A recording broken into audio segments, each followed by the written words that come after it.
Good morning. How are Good you, morning. Suzanne? Good. How are you, Deborah Leanne? Excellent.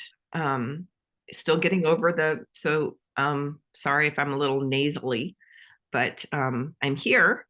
And since we're recording this on my birthday, I have a little bit of mm, it's the celebration of light solstice when we're recording this. So anyway, I would love for you to introduce our topic today. The topic today is the 58th Gene Key from the Gene Keys by Richard Rudd, and it's from stress to bliss.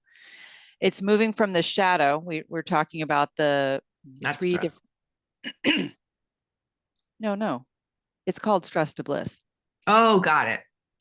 But I will say the consciousness that moves through this gene key, excuse me just a moment, is the shadow state, which is the lower vibrational state of this gene key, and it's called dissatisfaction. Akin to a seed. Just think of shadow, dark seed. And the gift is like the fruit, and it is vitality. And then the acidic state, which is the high etheric state, is bliss. So those are the three. Absolutely. And what I heard in listening to the 64 Ways audio on this key last night and again this morning was I don't think I've ever heard Richard explain it this way. And he did such a beautiful job. And I know this. I mean, we know this, we've talked about this, but he says, I love this shadow. He says, I know I'm not supposed to have favorites, but what it's so easy to see is the seed of dissatisfaction, which there is not a person on this planet that doesn't understand dissatisfaction, but it is a constant movement. It's a shadow that doesn't like to stay still. So dissatisfaction is the mother of invention, is the wanting to have change, is the I mean, we can also want to have revenge and go kill people, but we could all but the biggest thing is we were just talking about this before we got started this morning. We were like, oh, I think I need more coffee. Oh, I think I want a sweater. We're noticing constantly, we're scanning, where am I not satisfied? And what will bring me more vitality? What will answer that call for me to feel more satisfied? And I love that because it kind of keeps us moving. And the other thing that he so clearly stated, which because I'm like, how do you get from dissatisfaction to bliss? Because that seems like a really long, not even related kind of pathway. like, how do you get there? And but it's this you can't have bliss without knowing dissatisfaction and without having worked through that to find out what brings me vitality and then relaxing into that and allowing the bliss to be there. So I liked how he wove in that the shadow is actually what feeds the acidic state, the spiritual state. Mm, That was, I don't think I ever heard it as clearly before. I always think of that spiritual state as something that's, oh, when I rise above all of this, I get there, and it's actually a a part of it. choice. It's actually like I can go there, right? So anyway, I appreciated that. That felt like something else clicked. I mean, because this Gene Keys work, you and I have been working on it. I mean, I know for me it's about a decade. I think next year it'll be 10 years for me. And I just feel like sometimes I'm still such a beginner. I'm Oh, still yeah. learning. I mean, yeah, I started with you back in 2017, and I still feel like I'm just scratching the surface. Yeah. Yeah. Um, this key also, when you look at the hexagram, is lake. It's what is it? What I wrote down was lake equals calmness. It's Ah, all about emotional calmness and mental stillness. yes. Um, Even though there's lots of things that we could be dissatisfied with. It's how can we, still our inner voice, our inner activity to a place where you can feel the joy that's Yeah, already there. It's, like we don't have to attain something. It's within us. right. So it's We allow ourselves. Yeah, it's an allowing almost. And and that's the other thing I loved about this, that I don't really think I have ever understood very much about the codon rings. Mhm. And this one where he talks about this being the final one in the ring of seeking. And I think about this, we're always seeking. We want something to be better. We want the answers to this. We want this to, we want to feel better. Like, I want this COVID thing to like move through its, my body. And it's obviously on its own trajectory, and it will move when it does. And how do I allow that? So what did you say? Mental stillness and emotional calm? Yeah, emotional calm and mental stillness. Yeah. So it's allowing all that stuff to be there, and then choosing that I don't have to like get spun. I don't actually have much energy right now to get spun up about anything. So Yeah. it kind of allows me to like, oh, I can relax into this. Yeah. Okay. Well, he says, this is hilarious. A quote from Richard. He's like, "This shadow exhausts you until you finally come to your knees." Cheers. Oh my gosh. Yeah, he says, in this sense, dissatisfaction is truly divine and contains the secret of grace. I think that's so true, because and that's where that seeking thing, that seeking mind, seeking heart, Mm-hmm. seeking, and this time of year can be so much around that. Like, I got to get everything done. I have to be able to host these people. I need to get this done. Do I have enough food? Do I have enough this? Have I prepared that?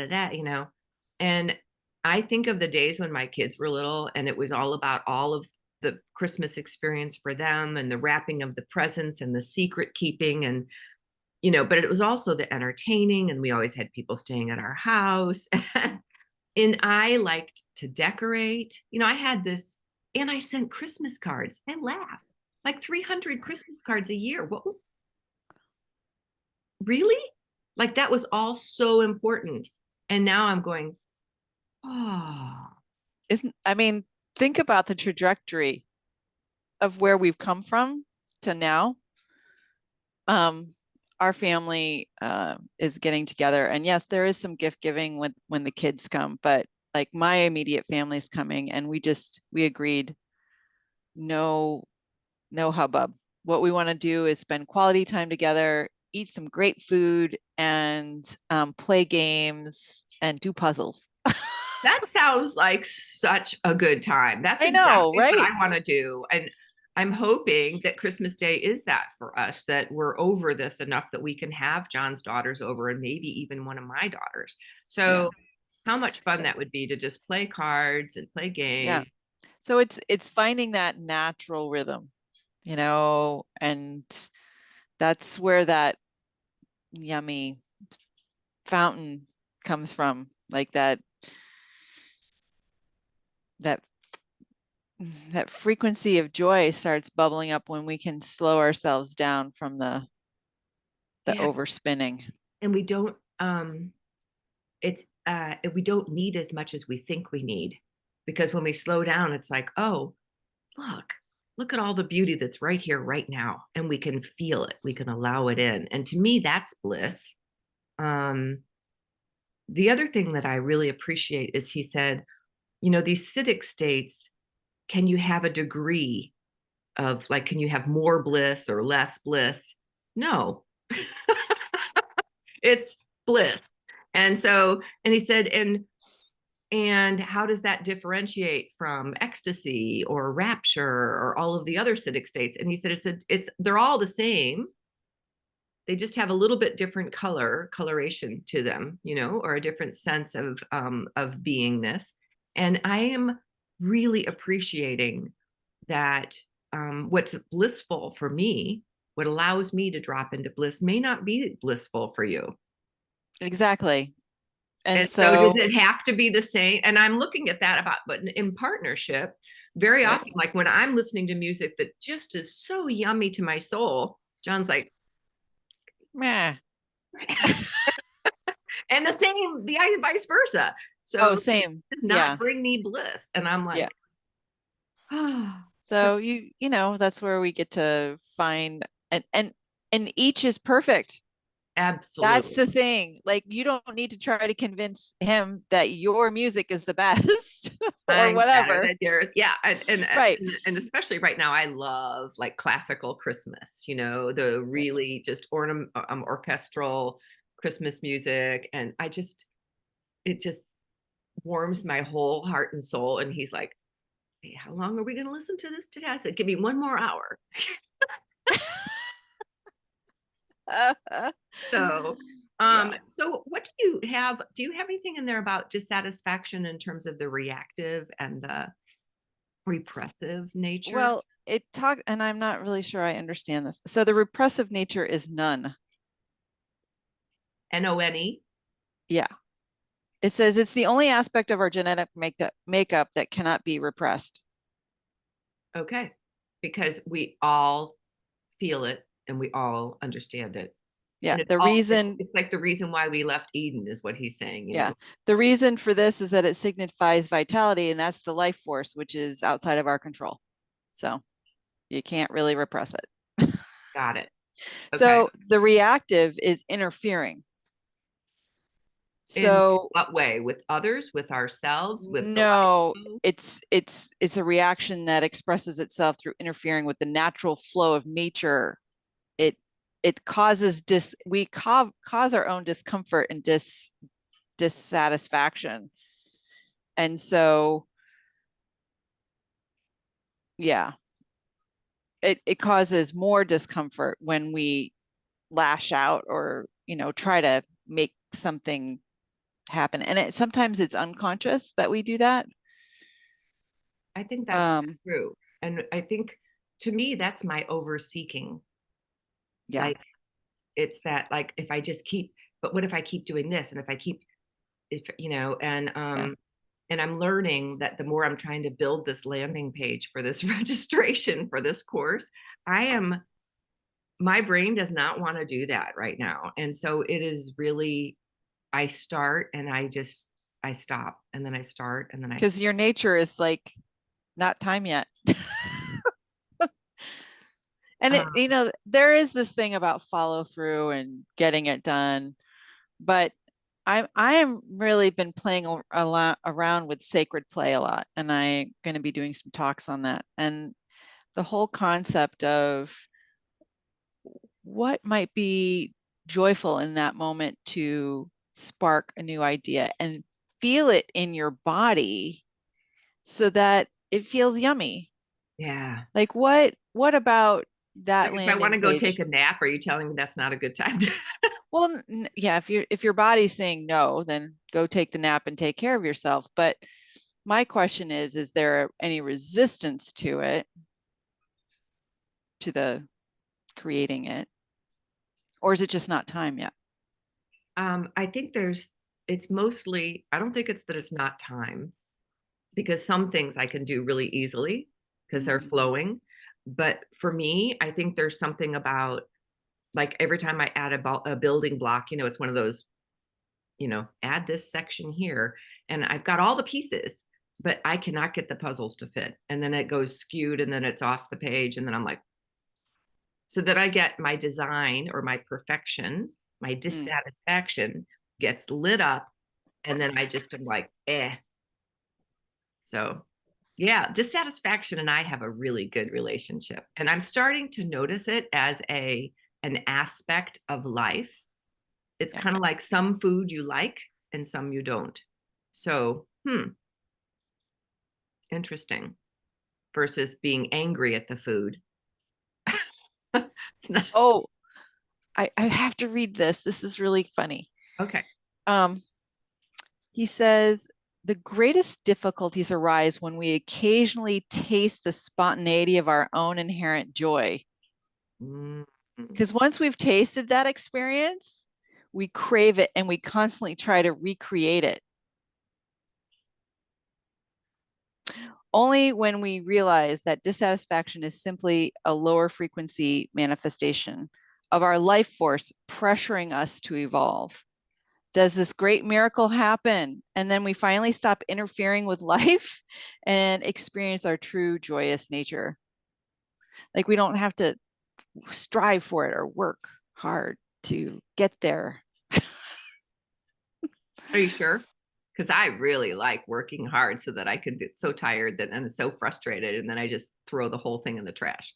So no, I'm joking. I get it because I feel like we, and it's probably what has helped us to grow as a species. Our evolution has been, what is it? Well, I think I started with it. The dissatisfaction is the mother of invention. I know that's not the right word, but it is like we're not happy with this. This could be better. I'm looking at my brand new washing machine right now, and it's so different from the one that I had that was only like 12 years old. But I mean, the amount of technology that has evolved in those 12 years, I'm just like, whoa, baby. So I think, those engineers that are constantly going, well, we could improve this. Let's make this more high efficient. Let's make this. So Yeah, efficiency. yeah. So let's All talk right, let's, let's talk about vitality, because I feel like we can, I yeah. get, I get the bliss is the ultimate state, but vitality is where we can, it's easier for us to choose to live more often when we feel the satisfaction. Well, he says it's the joy of service.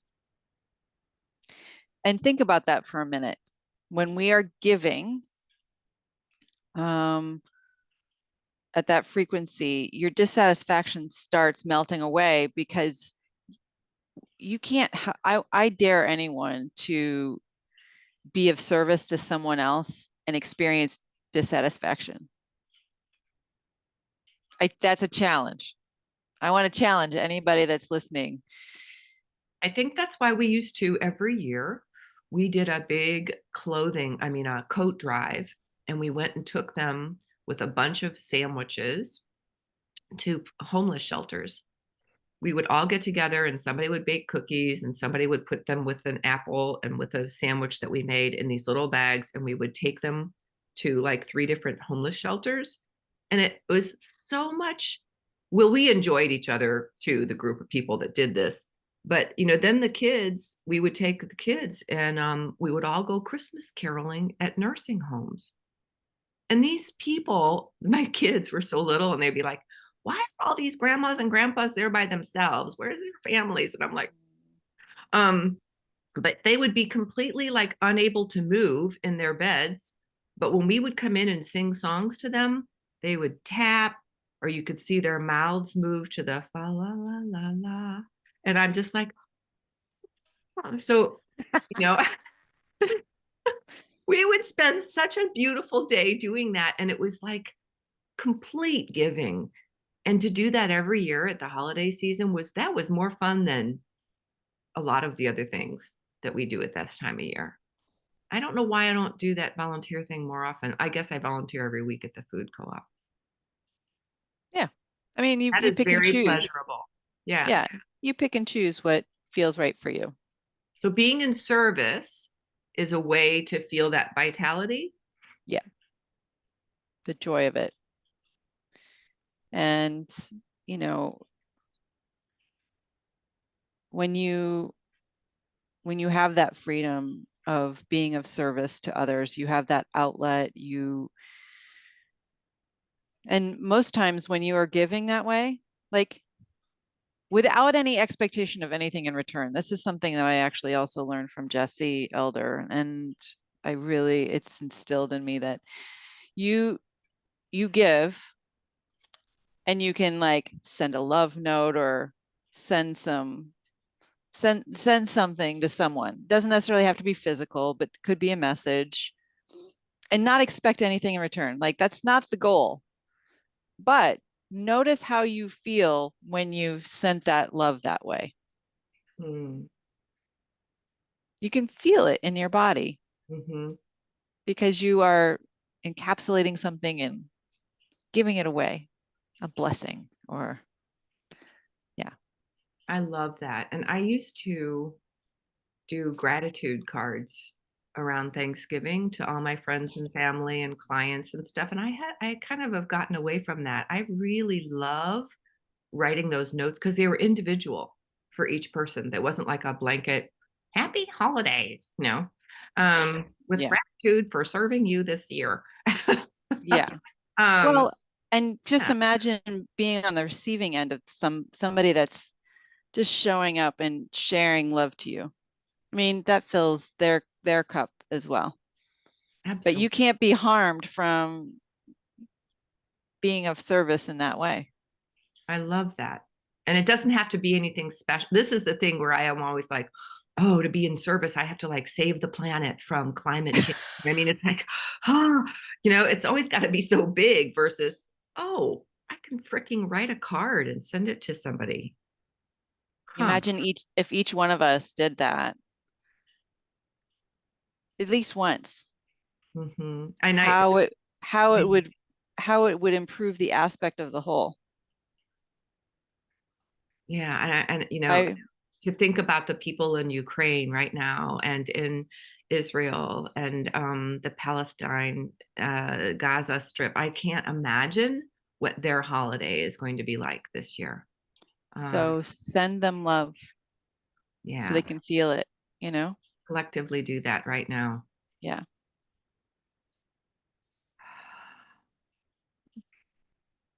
I mean, send them some of our vitality. Hmm. Sure they could use some.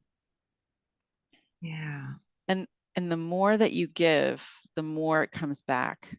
It's just natural way of reciprocity. I love that.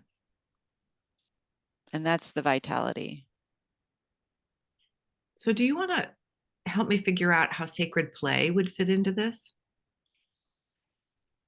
Well, I believe that, I mean, I gave everybody you know, a little assignment, you know, being able to just try, even a stranger that you might meet today.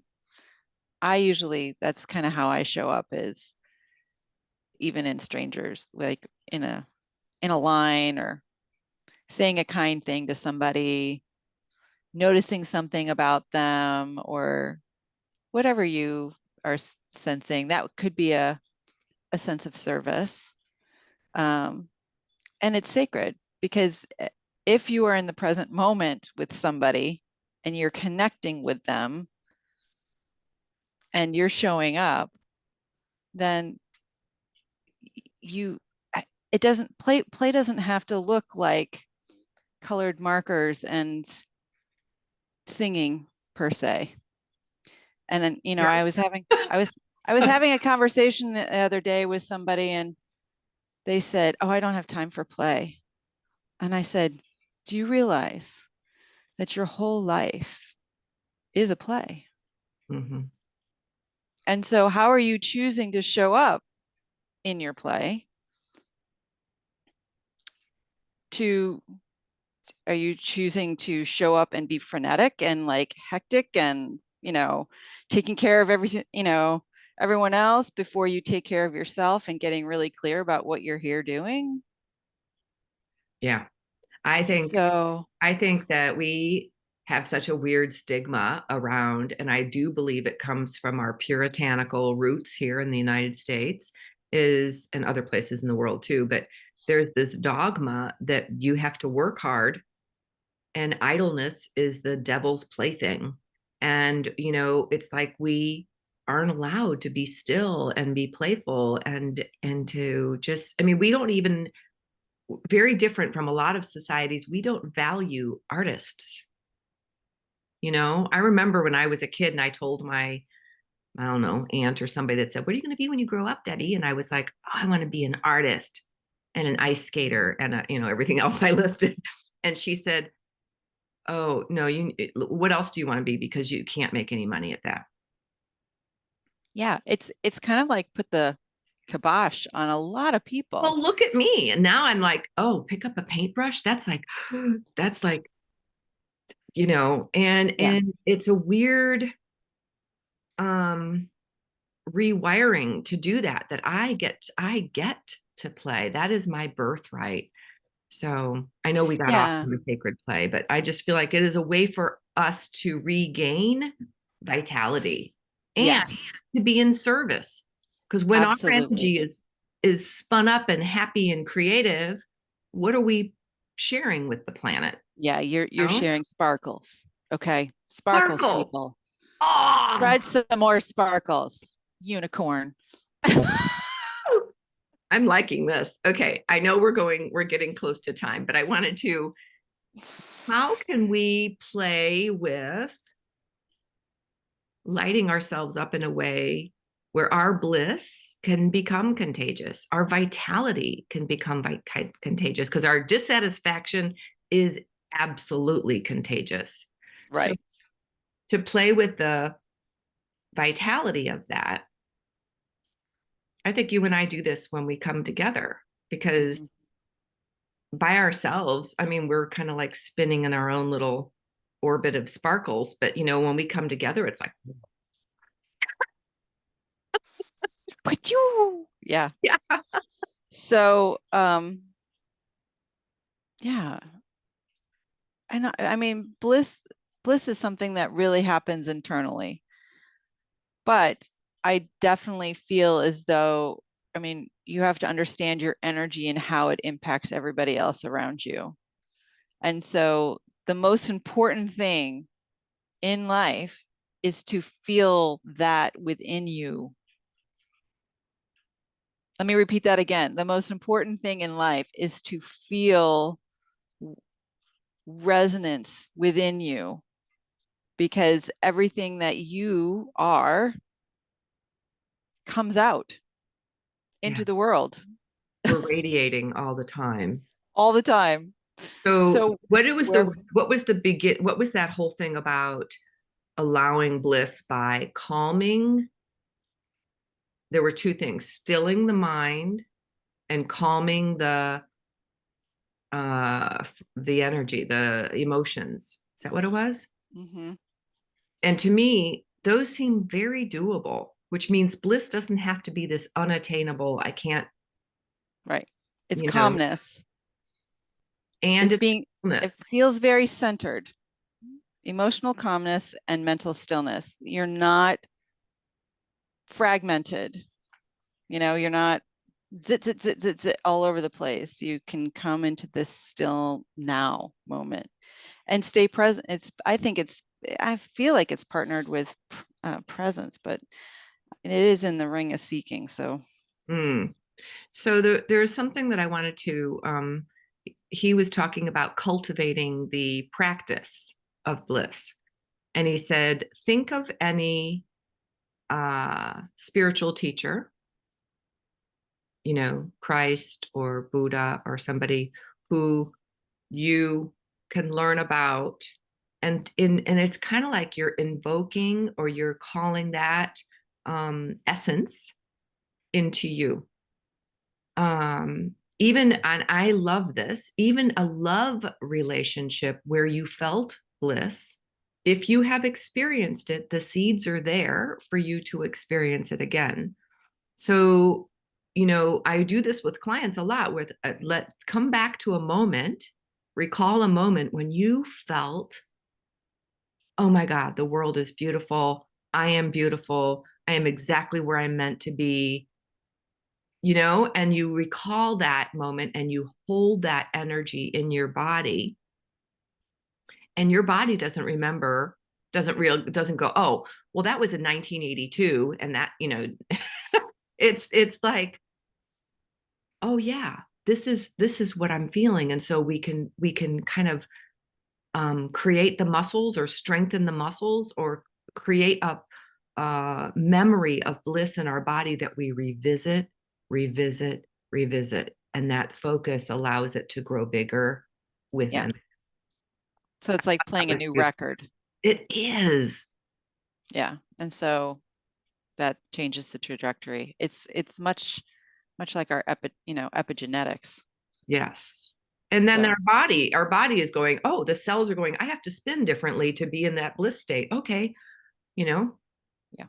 So we're in training our whole system energetically, emotionally, intellectually, Yeah. aurically.